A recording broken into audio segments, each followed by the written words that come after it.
ये बात लगनी चाहिए कि ये लोग इसी देश के नागरिक हैं और ये लोग उतना ही सम्मान, उतनी ही मदद डिजर्व करते हैं जितना किसी और राज्य के लोग करते हैं। कहने को ये बीते 20 सालों से नीतीश कुमार की जागीर है। इन नेताओं ने अगर कुछ करना होता तो अब तक कर लेते। इनको यही नहीं पता कि अगर बिहार में फ्लड आ रहा है, वो हर साल आ रहा है, क्यों आ रहा है। उसके 3 मेन रीजन है। एक है ज्योग्राफी, जिसे कहते हैं भूगोलिक, दूसरा हाइड्रोलॉजिकल फैक्टर, जल विज्ञान, और तीसरा है ह्यूमन फैक्टर, इंसानों की कुनीतियों की वजह से। हमें समझनी पड़ेगी ज्योग्राफी बिहार की बिल्कुल नेपाल के नीचे है और नेपाल से काफ़ी सारी हिमालयन रिवर्स आती है।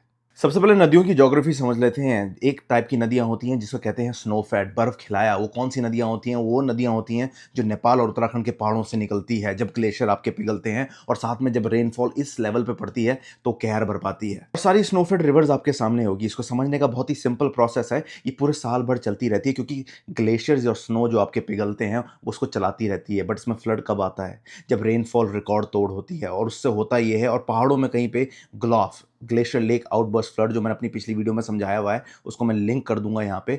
उसकी वजह से ये अपने साथ इतना ज़्यादा रॉक सेडिमेंटेशन, इतनी ज़्यादा चीज़ें लेकर आती है कि जो बिहार में नदियाँ होती है उसका जो रिवर बेड होता है, जो तल होता है नदी का, वो बढ़ जाता है। एंड देन फिर नदी आउट ऑफ कंट्रोल हो जाती है, जैसे कि कोसी जो अपना रूट बदल लेती है।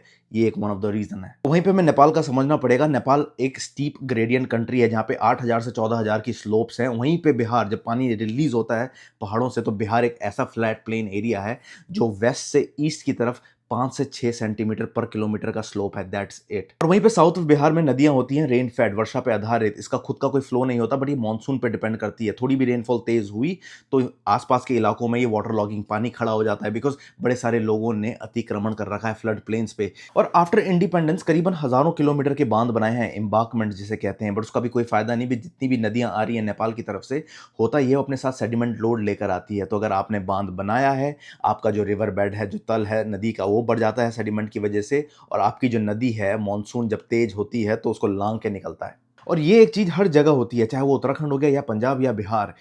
अतिक्रमण, एनक्रोचमेंट ऑफ फ्लड प्लेन्स, नदी के बिल्कुल बगल वाली साइडें जो होती हैं वहाँ पे आप कुछ बनाते नहीं हो, और बिकॉज अर्बन ग्रोथ की वजह से आपने वहाँ पे घर बना दिए, आपने वहाँ पे फार्मिंग करवा दी, तो प्रॉब्लम ये होता है कि वो फ्लड प्लेन्स जो होते हैं वो एक तरीके से स्पॉन्ज की तरह काम करते हैं। जब भी नदी का बहाव तेज बढ़ता है तो वो अपने अंदर सोख लेते हैं। अब उसको जगह नहीं है सोखने के लिए, तो व्हाट हैपेंस? Water logging. इस स्क्रिप्ट में दोबारा रिपीट कर रहा हूं जो मैंने उत्तराखंड हिमाचल वाली वीडियो में करी और पंजाब वाली वीडियो में। होता यह है कि हमारी जो अर्बन प्लानिंग है बिल्कुल बेकार है, और हमारे जो ड्रेनेज सिस्टम है वो बिल्कुल भी अपग्रेड नहीं हो रखे हैं। जो बन चुके हैं 70-80 साल पहले, उनमें स्ट्रक्चरली कितना रिफॉर्म हो रहा है वो सोचने वाली बात है। और यही एक रीजन है कि 74% नॉर्थ बिहार की पॉपुलेशन और लैंड कॉन्स्टेंट रिस्क पे है। 29 ऐसे डिस्ट्रिक्ट हैं जो मॉडरेट से लेके high risk flood affected zone में आते हैं।